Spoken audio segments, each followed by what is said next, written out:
क्या आप जानते हैं कि अफ्तारी के दौरान रूह अफ़ज़ा पीने से क्या होता है?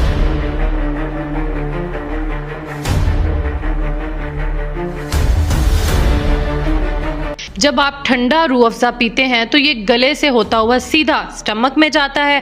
मैदे के अंदर ये डाइजेस्टिव टिश्यूज़ के साथ मिक्स होकर एनर्जी रिलीज़ करना शुरू कर देता है।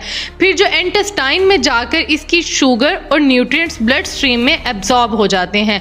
ये ग्लूकोज ब्लड स्ट्रीम में फैल कर पूरे जिस्म को फ़ौरन एनर्जी देता है। न्यूरॉन्स फ़ौरन एक्टिव हो जाते हैं और दिमाग फ्रेश महसूस करता है। मसल्स को इंस्टेंट फ्यूल मिलता है जिससे कमज़ोरी कम होती है। लेकिन रूह अफ़ज़ा ब्लड शुगर को भी स्पाइक कर देता है, लिहाजा ख्याल से स्पाइक शुगर एनर्जी को क्रैश कर सकती है जिसकी वजह से सुस्ती और थकान महसूस हो सकती है।